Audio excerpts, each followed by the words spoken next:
तो हाँ जी गाइज, क्या हाल आपके। तो गाइज फर्स्ट ऑफ ऑल आप यहाँ पे 3 शेयर्स के चार्ट देख सकते हो, IRFC, RBNL एंड आयरकॉन।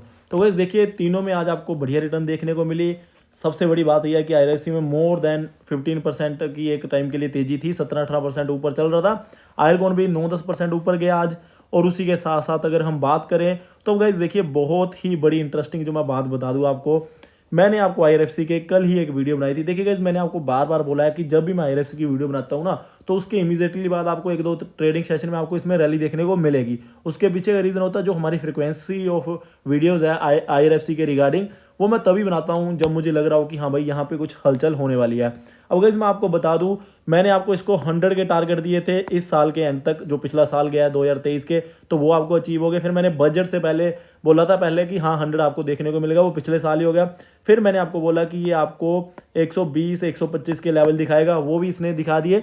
और फिर मैंने आपको कल मुझे लग रहा था कि 140 के इसके लेवल हो जाने चाहिए, तो गाइज वो भी इसने अप्रोक्सीमेटली 134 135 को आज इसने टच कर दिया। तो वो भी एक तरीके से इसने जो लेवल है 135 वाले वो अचीव कर लिए। और जो थोड़ी सी क्लोजिंग हुई है वो 130 के आसपास हुई है। उसके पीछे का रीज़न आपको पता है, लगातार प्रॉफिट बुकिंग, वॉल्यूम ऑफ जो आप देखोगे ना, इसमें वॉल्यूम देखोगे कितने शेयर ट्रेड हुए हैं, और डिलीवरेबल क्वांटिटी तो ज़्यादा थी, बट जो नंबर ऑफ शेयर्स जो ट्रेड हुए हैं आज वो बहुत ज़्यादा थे।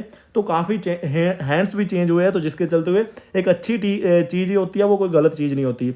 तो यहाँ पे मैं कह सकता हूँ कि जिन लोगों ने बेचना था उन्होंने बेच भी दिया, लगभग काफ़ी लोगों ने खरीदारी भी की, तो अच्छे संकेत है। अब मैं RBNL के बारे में बात करूं तो गाइस यहाँ पे आपको ये बात पता होनी चाहिए, IRFC को अगर हमने 21 के ऊपर रिकमेंड किया, तो RBNL को हम 18, जब कोविड होता था ना तो 18-19 का ये शेयर होता था, उस प्राइस के ऊपर भी मैंने इसको खरीदा हुआ है, और उसके बाद भी मैंने खरीदा तो एवरेज तो ऊपर चली गई थी। तो गाइज ये हमारे पास वहाँ से शेयर है, वहाँ से इसने लगभग आपका 11 गुना पैसा कर दिया, 10 गुना लगा के चलिए, 10-11 गुना पैसा इसने कर दिया, और IRFC ने भी आपका पैसा 6 गुना तो मिनिमम कर ही दिया है। तो आयरकॉन की मैं बात करूं, ये 41 की हमारी एवरेज है। 41 की एवरेज इसलिए है क्योंकि 82 के ऊपर रिकमेंड किया था, उसके बाद बोनस आया था, तो इसका जो इफेक्टिव प्राइस है वो 41 बन जाता है। तो वहां से इसमें भी देखोगे आपको ये भी 5 गुना पैसा कर दिया है। तो अब गाइज मैं समअप करने के लिए कोशिश करूंगा इन तीनों शेयर्स के बारे में कि हमें इन जो हमारी जो अल्टीमेट डिसीजन क्या होनी क्या चाहिए।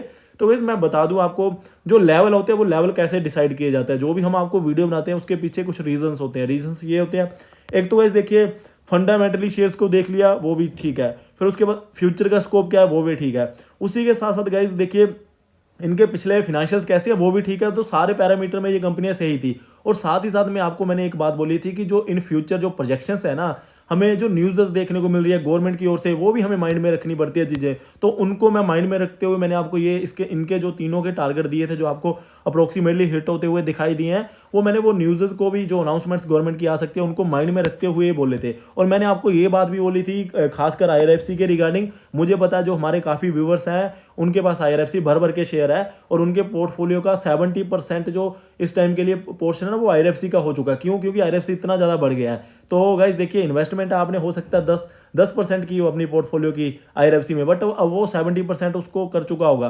क्यों? क्योंकि इसकी बहुत ही ज़्यादा वैल्यू बढ़ चुकी है। आपको पता है 7 गुना इसने पैसा कर दिया है। अब मैं आपको यहाँ पे ये बात बोलना चाहता हूँ कि मैंने आपको बात बोली थी कुछ दिन पहले, ये बात बोली थी, आप कुछ मेरे वीडियो आएगी, वीडियो आपको देखने को मिलेगी, 15 दिन पहले वीडियो आई थी, वहाँ पे मैंने आपको बात बोली थी कि आपको OFS की एक न्यूज़ आएगी, तो उससे पहले ये शेयर भागेगा, क्योंकि जो फ्लोर प्राइस रहने वाला है OFS के लिए वो हमेशा ऊपर ही रहेगा। तो गाइस देखिए वैसे ही आपको चीज़ देखने को मिली है। अब यहाँ पे ऐसे नहीं होता कि आंख बंद करके आपको कोई लेवल दे दिए, तो आपको जो 140 के लेवल थे वो भी मैंने बता दिए।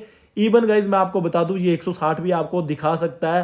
अब थोड़ा सा ऑप्टिमिस्टिक भी नहीं इतना होना चाहिए। तो मैं यहाँ पे आपको ये रिकमेंड कर सकता हूँ जिन लोगों को, देखिए गाइज बहुत से लोग ये भी माइंड सेट रखते हैं कि यार ये तो नंबर्स, जो हमारा प्रॉफिट है ये तो नंबर्स है एक तरीके से, क्योंकि हमने इसको कभी बुक ही नहीं किया। तो गाइज मैं आपको एक बात बता दूं कि आप अपनी कैपिटल को निकाल सकते हो। कैपिटल मतलब कि ये नहीं मैं बोल रहा हूँ कि 100% बेच दीजिए। अब यहाँ पे आपका 7 गुना पैसा हो गया है, तो ये लगा के चलिए अगर आपने 10,000 रुपये लगाए थे वो 70,000 बन गया। मैं एक एग्जांपल दे रहा हूँ, 60,000 70,000 के बीच में वो बन चुके हैं। तो आप अपना 10,000 निकाल लीजिए, आपका फ्री में शेयर बढ़े हुए हैं, तो आप ऐसे तो कर सकते हैं। बट गाइज मैं आपको एक बात बता दूं, जो अभी होल्ड करने का आपको बेनिफिट है ना, मैंने कल भी ये बात समझाई थी, वो आज आपको दिख भी गया होगा। मैंने कल आपको यही बात बताई थी। तो गाइस देखिए हमने इसमें 21 रुपए के ऊपर एवरेज अगर किसी ने किया है 21-22 के ऊपर, ये 19 रुपए 70 पैसे इसके लो भी थे कोविड के टाइम पे। तो गाइस देखिए अगर आपने इसको 21 के ऊपर खरीदा है ना, तो आप ये लगा के चलिए 21-22 कहीं भी खरीदा है, आपको 3-4 रुपए के तो आपको डिविडेंड मिल गया है। तो जो इफेक्टिव कॉस्ट है वो आपकी पड़ जाती है 17 से 18 रुपए। और गाइस देखिए आज ये उतने रुपए ऊपर था। तो कहने का मतलब अगर आपने 1 लाख रुपए इसमें 21-22 के ऊपर कहीं लगा दिया था ना, वो आपकी वो जो इन्वेस्टमेंट है ना, वो डेली का डेली आपको आज उतना प्रॉफिट देखने को मिल गया था। बल्कि आपको डेली उतना प्रॉफिट जितना आपने कैपिटल इन्वेस्ट की हो बहुत बढ़िया लगता है। फिर आपको मजा आता है कि हाँ भाई कंपाउंडिंग का बेनिफिट, पेशेंस का बेनिफिट और होल्ड करने का बेनिफिट फिर आपको दिखाई देता है। तो एक्चुअल में असली मजा तो अभी इस शेयर ने स्टार्ट किया है। तो मैं आपको ये भी बात बता दूं, अब ऐसा भी नहीं होने वाला अगर आप ये माइंड में लेके चलोगे कि यार डेली का डेली 20% भागे शेयर, तो ऐसा तो कभी होगा नहीं ना। तो आप ये लगा के चलिए आपके माइंड में एक छोटे छोटे टारगेट रहने चाहिए।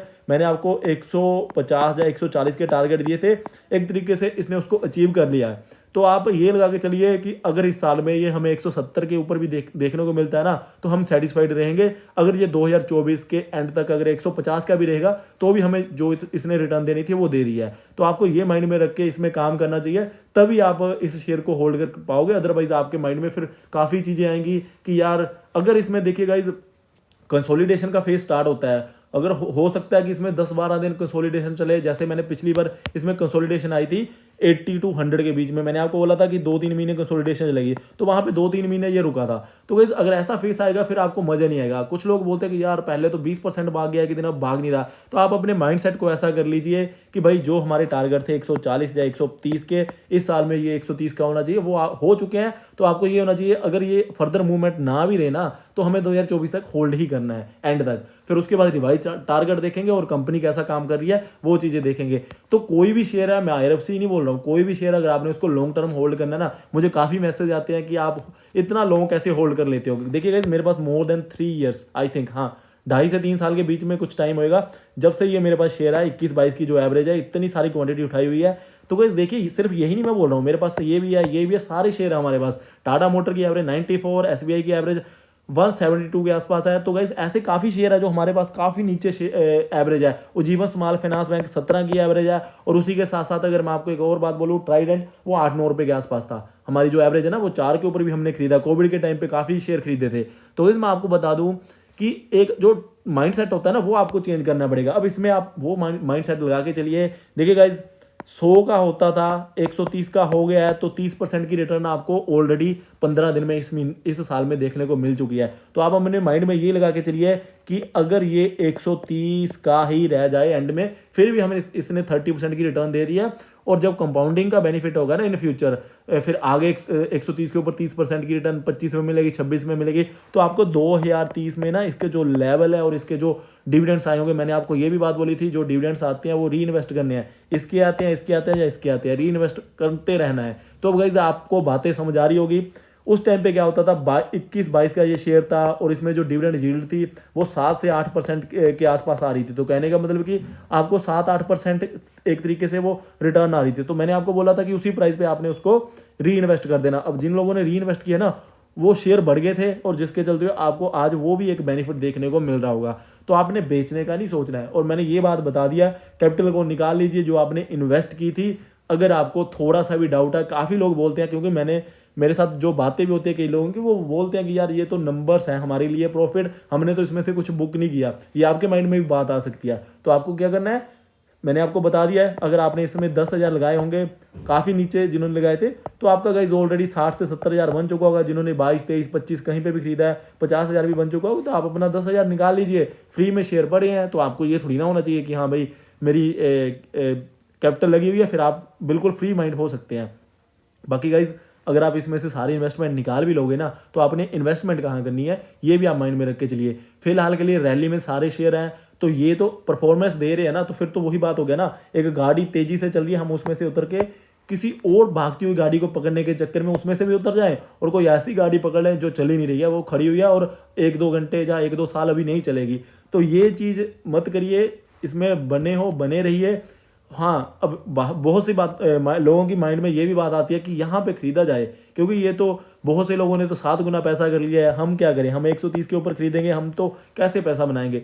तो गाइस देखिए, इन शेयर मार्केट एक बंदा बेचता है ना तो दूसरा बंदा खरीद भी रहा है, तो आप ये माइंड में लगा के चलिए, ये सारे आपके अप्रोच है कि आप किस वे में उसको खरीद रहे हो। आपको क्या लगता है कि हाँ, अगर कोई शेयर 10 रुपये वाला 130 का हो गया और कंपनी बढ़िया है, फिर उसके बाद वो भागेगा नहीं, सारे बेच देंगे? ऐसा नहीं होता है। एक बेच रहा है तो दूसरा खरीद भी रहा है ना उसको, तो जो खरीद रहा है उसका माइंड सेट भी ये होता है कि ये हमें रिटर्न देगा। तो अगर आप लॉन्ग टर्म अप्रोच के साथ किसी भी शेयर में बने रहोगे अच्छी कंपनी में, वो आपको विद पासेज ऑफ टाइम अच्छी रिटर्न देती ही है कंपनी। और साथ ही साथ में अब काफ़ी ये भी रिक्वेस्ट आती है कि स्विंग ट्रेड के लिए शेयर बताओ, कुछ और शेयर भी बताओ। तो गाइस देखिए, मैं लगातार वीडियोस में आपको शेयर बताता रहता हूँ। मैंने 4 शेयर बताए थे, इलेक्ट्रा टेक ग्रीन बताया था, और उसके बाद टाटा मोटर्स बताया था, आइशर मोटर्स, अशोका लेलैंड बताया था, और उसी के साथ साथ जेबीएम ऑटो, ठीक है ना, ये बताए थे मैंने। 4 शेयर बताए थे, मुझे लग रहा है 15 से 20 दिन पहले बताए होंगे। तो वहां से गाइस देखिए, वो शेयर ऑलरेडी भाग चुके हैं, तो आप मिस कर देते हो वीडियो को, जिसके चलते हुए आपको फिर वो शेयर देखने को नहीं मिलते और आपको बेनिफिट नहीं करवा पाते।